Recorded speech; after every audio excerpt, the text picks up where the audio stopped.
Explain to me the psychology of like an 18-year-old kid who threw $1,000 into some meme coin, like made $1 million, $2 million, $3 million. Like, what does that do to you psychologically? Oh yeah, he's fucked.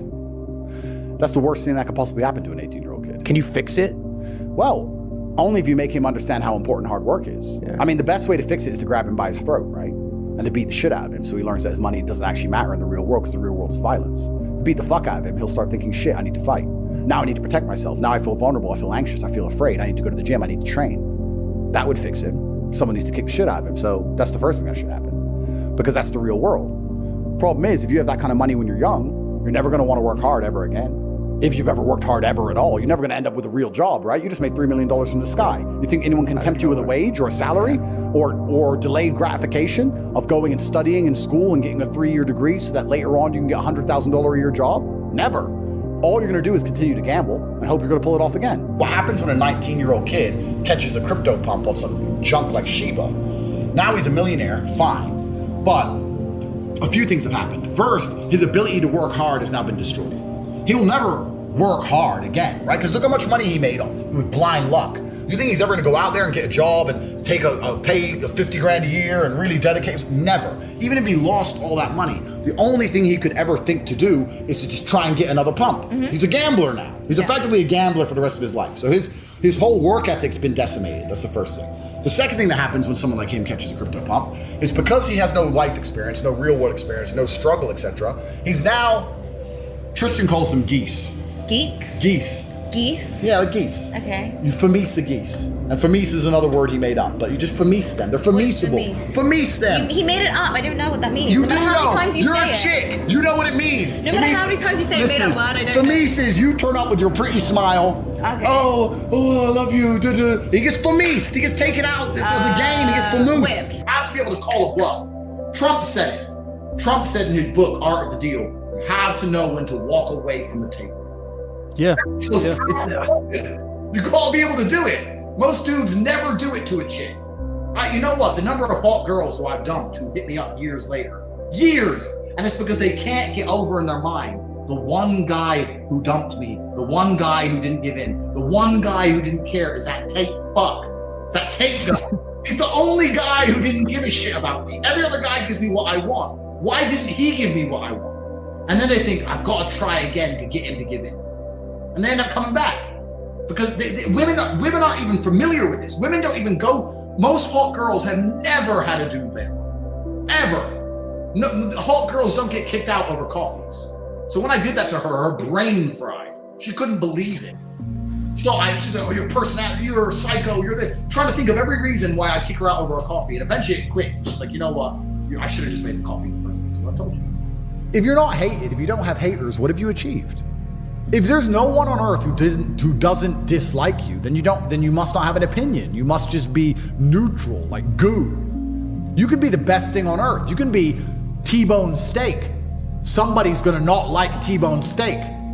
Most people do, but there's always gonna be someone who doesn't. Yeah. Maybe you can become some form of gloopy porridge in the middle that no one likes, no one hates. You're gloopy porridge. It's just there. But if you want to be T-bone, there's going to be some idiot who comes along and goes, oh, this is terrible.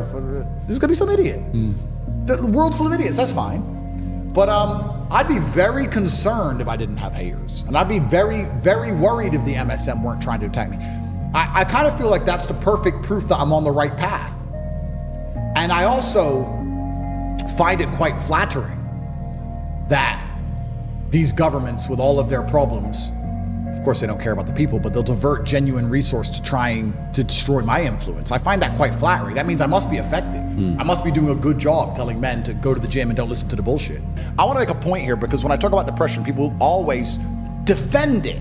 I said this, I was having a conversation with somebody. By the way, hold on. Defending what? You have depression, I have depression, but we don't sit around fucking moping about it. But the depressed people do. This is the interesting. So you can't get mad at us for not going in the motion that you want to go about. You're trying to say that you're getting mad at me for saying that I don't sit in my depression. Yeah. I'm not saying that depression doesn't exist. I'm saying that I'm not giving it flowers. Everything is a mustard seed. If you water that bullshit, it's going to fucking grow. What I don't understand is that the reap and sow is everything that anyone does. But people will reap one thing, and then when they're sowing this bullshit, they'll be like, wait, why did I get this? Why did I get this? Yeah. I'm like, because you were fucking, you planted this crop, but every single day you were talking about that crop. Yep, absolutely, completely true. And I said this many times before. I don't believe in things that take away power from me. I don't care if depression is real. I don't care if I'm wrong. I don't believe in something that takes away power from me because I can't become depressed if I don't believe in depression. And that allows me to shield my mind from the idea of being a depressed person. Unless you've suffered and had a difficult life and have a bunch of interesting stories and war stories and all the things we're talking about, all the bad things, you're gonna suffer to build a personal brand anyway. If you're born into a rich family and your life goes well and everything's fine and now you have a bunch of money and you try and start a personal brand based on the fact that you have money, nobody's gonna care. Nobody's interested in all the good things that have happened to you, and nobody's interested in how nice your life is. Nobody cares. Maybe if you show enough money, you can get some temporary interest, but not for long. The only people who can build a brand off having a perfect life are women. Look, I'm beautiful. Look, I'm in Louis Vuitton. Look, I'm skiing. Chicks can do that because they're physically attractive. Men can't. All the men you can name with truly strong personal brands have very interesting stories, and interesting stories usually involve danger, risk, pain, suffering. Those are the things. Triumph over. Oh, yeah, exactly. So if you say, oh, should I build a personal brand? Well, can you? And if you can, then perhaps you should consider it. If I ever get really pissed off, what I try and do is I really try and see beyond myself. I really try and think of, literally, in my mind, I will literally sit and imagine myself sitting on this chair and looking at myself from above and realizing two things. One, how unimportant my issue is. And when I say unimportant, I don't mean unimportant to me, I mean unimportant to the world. Like, in regards to the stars in the sky and the solar system and fucking, is any of my problems gonna stop the sun rising? Is any of my problems gonna stop the tide coming in?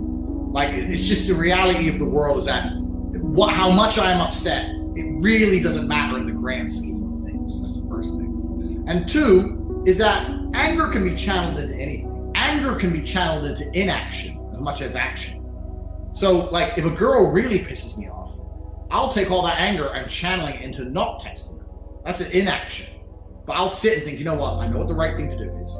If you sit long enough, no matter how angry you get, you take a few seconds as a full-grown man, sit, decide the right course of action, and put the anger in the correct direction. People often talk about being happy, and what they do is they talk about being happy in the same way a child in their very giddyish Christmas morning happiness. You know, like, hee, I'm happy.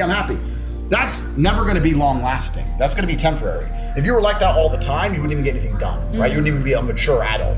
So the idea that you're out here searching for that feeling permanently is asinine and it's immature. That is certainly happy, sure. But I've changed the paradigm of where happiness is. For me, anything above distraught is happy. Besides 3 or 4 monumentally destructive events that are gonna happen throughout my life, like a loss of family member or something, unless I really, really feel down, I'm happy. So if I wake up, it's not I'm thinking if I'm happy or not. If I'm not devastated, I'm happy. It's black or white. If it's not black, it's white. So even if I wake up and I'm furious and I'm stressed and I'm pissed off and I got much to do, I'm still happy. I've decided I'm happy. My happiness barrier isn't this little giddyish at the top. My happiness is everything besides feeling distraught. That's how I've designed it in my mind. If I meet somebody who's broke, I think they're an idiot. And I catch myself going, is that bad? Am I elitist? Or do I sit down now and I just say, no, I started lower than you and beat you. How are you poor? You're lazy. Okay, fair enough. I was gonna say, why would you say if they're an idiot if you were once in that position as well? No, I was, but I got out. And I think one of the 3, there's only 3 reasons you can't get rich in the world today, which is either you're stupid, you're lazy, or you're arrogant. And I find the most common one is lazy and arrogant. It's not stupid.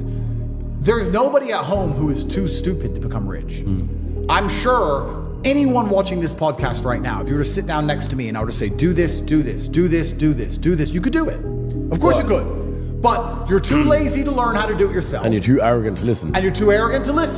It's not about being stupid. You're lazy or arrogant. It's one of the two. Those are the 2 most common factors of people. So when I meet people who have truly failed and they pretend to me that they didn't want to fail, I know they're one of the 3.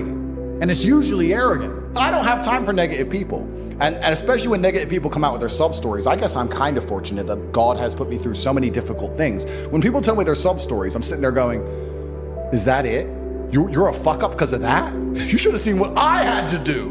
Like, so I don't even want to hear it. I'm uninterested in it. And you're right. You have to be careful who you're around because you are the sum of the 5 people you spend the most time with. Yeah, you are who you hang out with. Dude, there's a reason why God says sheep. Yeah. We're sheep. Yeah. We're all sheep, bro. I don't need to bring up my past, but my behaviors were intolerable because of the people around me. Oh, absolutely.